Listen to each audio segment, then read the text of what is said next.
So we're going to start out with our bar, and we're going to start out in the top position. So from here, we've pulled that bar up. So basically, we've brought the clean up, and we're right here in our phase, okay? This last phase, the catch phase. So start out with that bar right at our chest. Our wrists are bent. If we draw 2 X's on the back of your wrist, we should not be able to see them, okay? The whole way through that clean, we're not seeing those X's until what we're about to do, which is going to be shoot the elbows underneath the bar after we pull that bar up to our shoulders. So I want you guys to be right here. Pull just a little bit tighter. So our elbows are up high.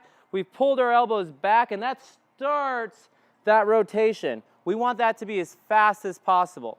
What's also going to happen right here is we're up on our toes, is we got to plant those heels down and get our butt back. So a really common mistake that we see is that we're catching with our hips in front of our shoulders. We need to make sure that we're sitting back, okay, keeping that neutral core position.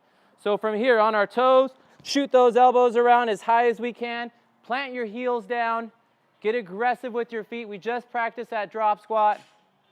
You're essentially doing that, just dropping down a few inches for this catch. You want to feel a nice, smooth transition of that bar being in front of you and being against your shoulder. The other common mistake we see out of this position is people curling the bar onto their body. Okay, we don't want to bring the bar up and land it on our body. We want to bring the bar into our shoulders and have our shoulders meet that bar from the bottom side. So practice that a couple times here, bringing the bar up to the top position. Shoot those elbows around, plant your hips. Plant your heels, getting your hips back. There you go. If you feel yourself with those hips slightly forward, make those adjustments and attempt it again and try and get there a little bit quicker next time. So you're stretched out, shoot those elbows around, plant your heels. Okay? That's the last step in the clean. We're going to make getting there a little bit easier by adding the pull.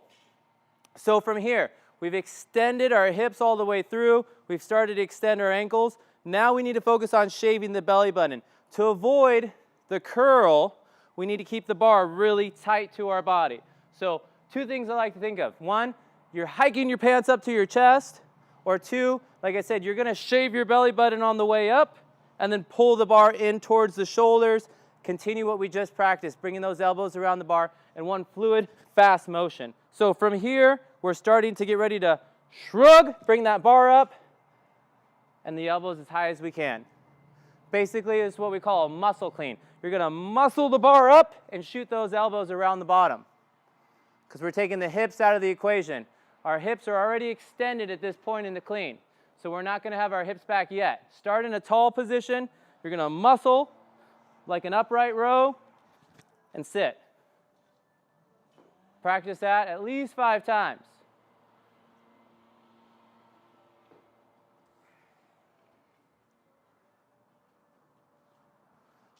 Good. Really work on the speed of those elbows coming around the bar. That can't be too fast, and it can be definitely too slow.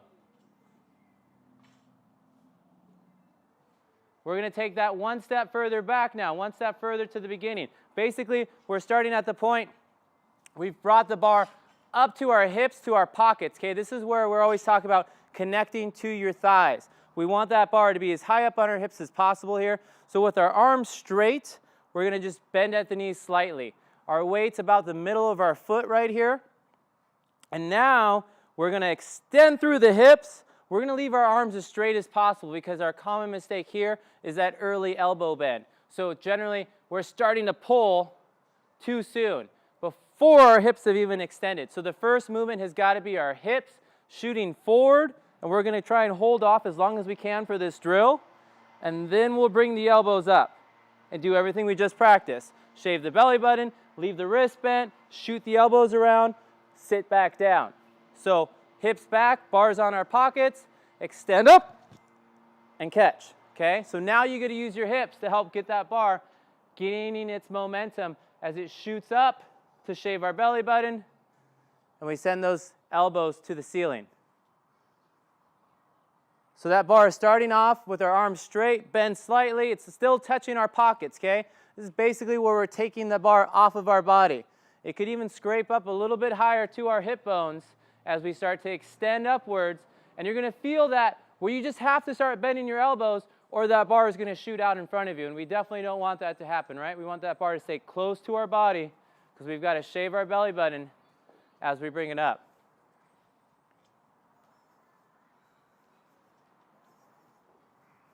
So you can see how you practice this. If you really get those first steps down, now that's second nature to you. It's getting more so, and then we're adding on something else. It gets more complicated as we go down the line, getting closer to the actual start of the clean.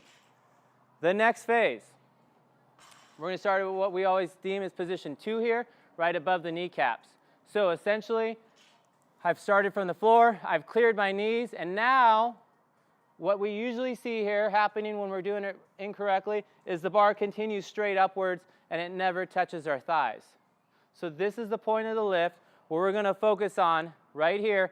Our shoulders are still over the top of the bar, so we don't have the bar in front of our shoulders. That does not happen through this pole bottom portion of the clean. Make sure our shoulders are out in front. We're going to pull the bar into our hips, okay? So I got to keep that bend in the bar.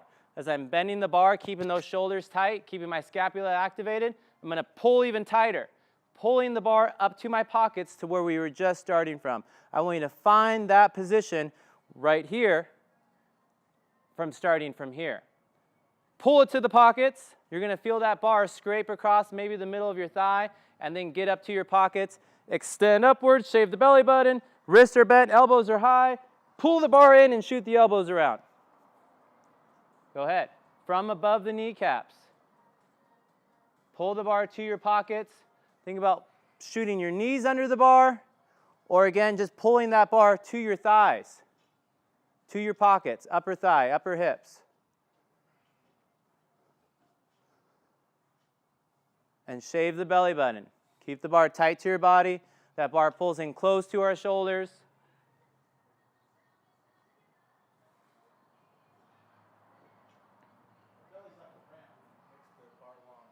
There you go.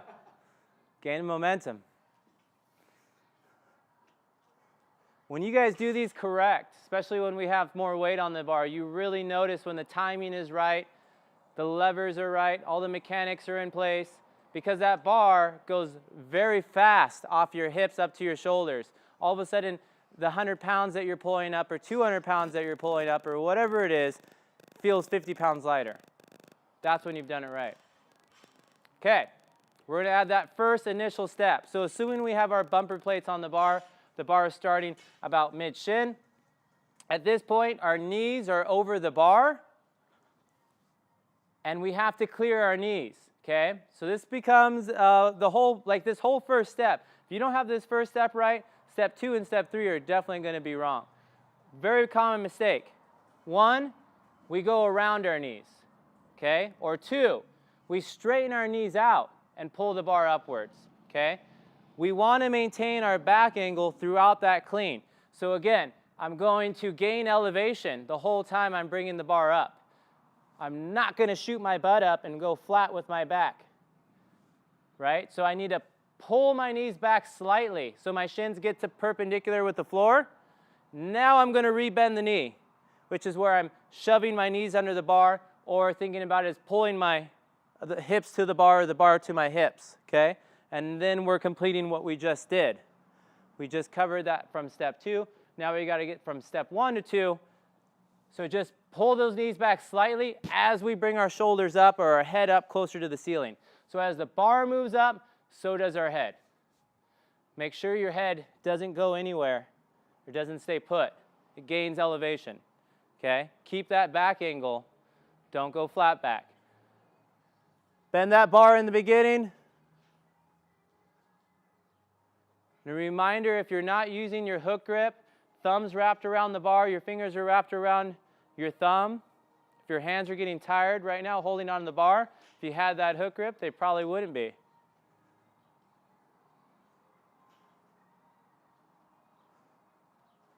There you go, good. Making sure we're rising as we bring the bar up.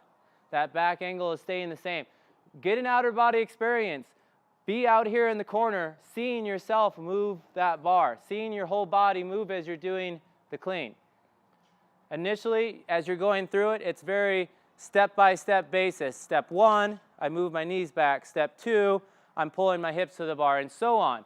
As you get better at it, we start picking up speed. We start putting those things together. We stop with the pauses in between each step, and it starts flowing, and you start feeling that momentum as you're gaining speed with the bar coming off the floor, making that first pull effective.